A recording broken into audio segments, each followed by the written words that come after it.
Նոյեմբերի 9-ին, 10-ին, 11-ին և 12-ին իդեալ համակարգը հայտարարում է մեծ ակցիա և գործող զեղչերին գումարում լրացուցիչ 11% զեղչ ամբողջ տեսականու համար։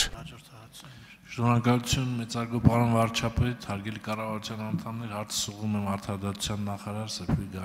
Գալյանին։ Տիկին Գալյան, ամիսներ առաջ Հայաստանի Հանրապետության վարչապետը հայտարարություն արեց, որ պետք է Հայաստանի Հանրապետությունում ներդրվի Երդվյալ ատենակալների ինստիտուտը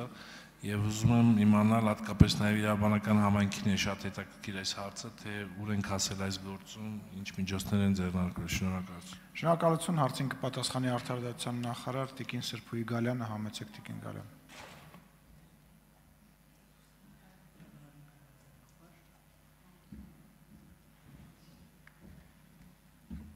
Շնորհակալություն հարցի համար, պարոն Խաչատրյան, մենք որպես տեքստ մշակող մարմին ըստ էության արդեն նախատեսել ենք սահմանադրական նորմ, ըստ որի օրենքով կարող են սահմանվել երդվյալ ատենակալների կողմից դատավարության մասնակցելու հիմքեր։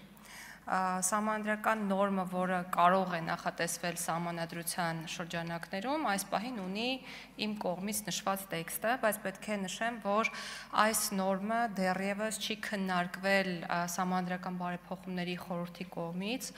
եւ որպեսզի մենք խոսենք արդեն իրականություն դարձած նորմի գոյությունից, պետք է նախ ունենանք Սահմանադրական բարեփոխումների խորհրդի համապատասխան որոշումը։ Ինչ է արվել նախարարության կողմից։ Մենք իհարկե ուսումնասիրել ենք տարբեր երկրների փորձը, որպեսզի հասկանանք, թե մենք որ ուղղությամբ ենք գնալու, եւ միջազգային փորձը իրականում տարբեր է այն առումով, թե որ գործերին են մասնակցություն ունենալու երդվյալ ատենակալները եւ լիազորությունների ինչպիսի ծավալ են ունենալու։ Երբ խոսում ենք լիազորությունների ծավալի մասին, ապա պետք է նշեմ, որ կան երկրներ, որտեղ երդվյալ ատենակալները որոշում են միայն մեղավորության հարցը, կան երկրներ, որ երդվյալ ատենակալները որոշում են մեղավորության հարցը եւ կարծիք են հայտնում պատժի նշանակման հետ կապված, եւ երրորդ մոդելը այն մասին է, որ երդվյալ ատենակալները որոշում են եւ մեղավորության հարցը եւ ըստ էության որոշում են պատժի տեսակը եւ պատժի չափը։ Նաև ուսումնասիրել ենք երդվյալ ատենակալների քանակությունը տարբեր երկրներում եւ տեսել ենք, որ որոշ երկրներում դրանց թիվը դատավում է 10-ից 12-ի միջակայքում, որոշ երկրներում հիմնականում եվրոպական դրանց թիվը շատ փոքր է, օրինակ Գերմանիայում մենք ունենք ժողովրդական դատավորների օրինակ, որտեղ 2 հոգանոց կազմով մասնագիտացված դատավորին օգնություն են ցուցաբերում այսպես կոչված ժողովրդական դատավորները եւ իհարկե հաջորդ ամենակարևոր հարցը վերաբերում է այն գործերին, որոնց շրջանակներում պետք է ներգրավեն երդվյալ ատենակալները եւ տարբեր երկրներ այս առումով եւս գնացել են տարբեր ճանապարհներով, կան երկրներ, որտեղ միայն սպանությունների, սեռական անձեռնմխելիության դեմ ուղղված հանցագործությունների, խոշտանգումների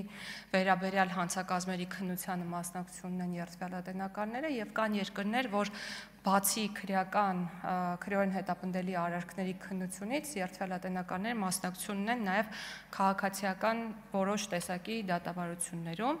Մենք պետք է շարունակենք մեր հետազոտությունները եւ ընտրենք Հայաստանի Հանրապետության համար լավագույն մոդելը, բայց կրկնում եմ, դա կարվի այն բանից հետո, երբ համապատասխան հարցը քննարկվի եւ հաստատվի Սահմանադրական բարեփոխումների խորհրդի կողմից։ Պարոն Խաչատրյան, արձագանք չունեք, շնորհակալություն։